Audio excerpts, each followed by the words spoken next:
Hey everybody, Christy Glass here. Coming to you on YouTube today. I have been working on a few videos about sort of inspiring you to take your knitting to a more creative place. And I will link to the other videos underneath this one so you can see them all. It's sort of a fiber inspiration series, and today I have a pile of knitting that I want to show you that is actually kind of old and very new. I've been improvising knitting for a long time now. I'm wearing something that I made a couple of years ago. This is with Love Fest Fibers, and Love Fest Fibers has this really fun core wool. You can sort of see it in here. I call this the Coral Reef sweater. So I knit together kind of a vest. It's just very easy to have that creativity moment when you don't have to deal with like sleeves or shaping or something that's very form-fitting or will take a lot of experimentation to finish. For me, I want something that can just sort of be a fun piece to throw on and have your creative moment. So I made sort of a boxy vest. I do think I did slight waist shaping in the middle. And then I wanted to really show off this core wool. So she uses the wool mostly in home decor because it's very, very thick. But I wanted it to kind of have this moment where you could take it in and ask yourself, like, what am I even looking at? Well, it's core spun wool with two different colors. So this is my Coral Reef sweater. Loved working with the fiber to create this. I have a little bit left over, a little extra, so looking forward to incorporating that in more creative moments. I want to take you back to kind of the beginning of my knitting journey when I was first learning how to do something other than a scarf. And a friend of mine had gotten this piece of vintage, I think it was a blouse or a dress, something. This is the fabric, and I loved the fabric so much. And she was only going to use, I think, the body of it to create something, I think probably for her young daughter at the time. So I said, well, I want the rest. So she literally gave me sleeves and I think a collar to this blouse to play with. So my initial idea for this piece was to actually have the sleeves come out. So it would be a sweater with sleeves. But at the time, I couldn't figure out how to make this part longer, where my thumbs would come out. And this hole was way too big to fit a sleeve. So I've come a long way with learning about shapes of fabric to incorporate them into a garment. But at the time, this is what I could come up with. So I had one of those knitting sampler books. It wasn't a Barbara Walker, I don't think, but it was one of those where it just had little swatches of different designs. So I kind of challenged myself to try different designs. So this is my first time trying color work. And I think I just went back and forth somehow. I don't even remember making this, but here's a panel of color work.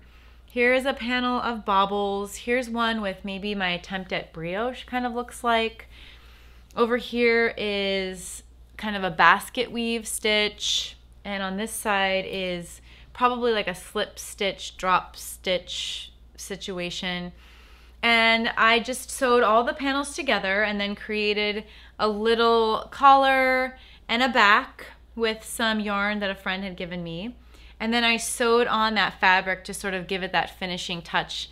It was sort of a compromise in design for me. So this looks really cute when I wear it over like a tunic, just kind of layer it up into an outfit. I love this mustard color. It's very autumnal for me.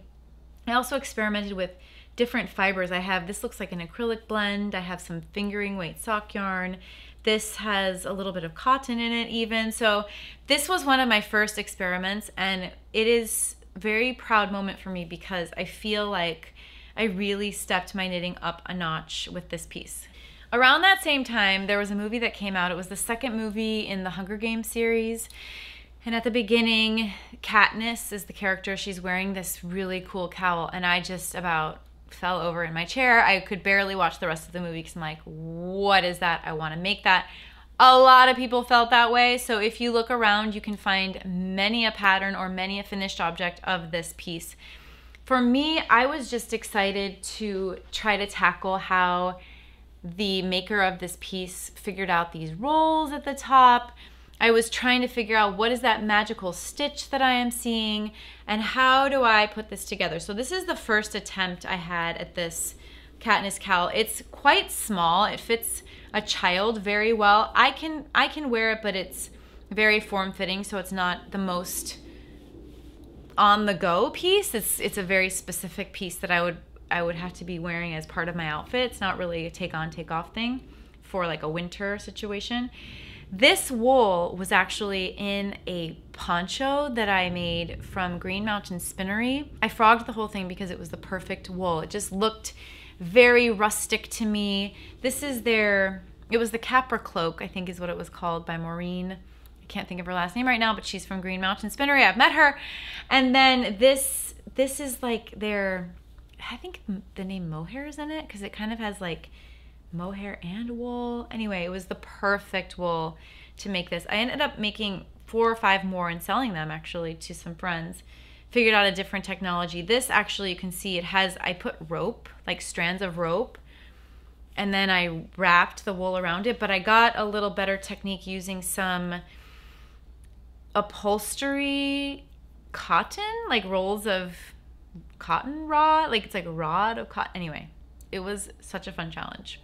Years ago, Clara Parks came out with this book, and the first chapter had her talking about this woman in New Mexico who makes wool, and I think it's a scene actually in a grocery store, and it's Julia Roberts attacking this woman like, oh my gosh, your wool, I love it. And I thought, well, if Julia Roberts loves the wool and it's in this book, I gotta figure out how to get some. And I think by this time the woman was deceased even when the book came out. So I went to eBay and I found a huge lot of her yarn. I think she called it Bluey. So much wool I even had left over. And so I challenged myself to make something very special, and I made a dress. And so this is, just to give you an idea, this is the wool. She calls it Bluey because it's spun with the blue and the natural. And I'm gonna try to show you. This is the dress. And it the design elements include, it looks like almost a brioche here. I think maybe I did a brioche neck that you can double over to be a lovely turtleneck. Yes, I remember it's brioche because I separated the skeins from the bluer skeins to the less blue skeins.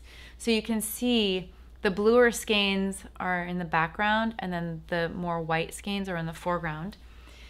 Then I created kind of a bubble silhouette. So I knit, and you can see also because I was knitting, I was alternating skeins, it almost has a stripe effect, especially down here. You can see the dark blue and the lighter skeins.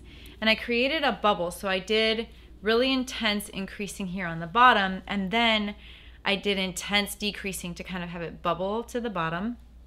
And then for the sleeves, it looks like I ribbed or brioched all the way down, which I can't believe I did that because I hate ribbing.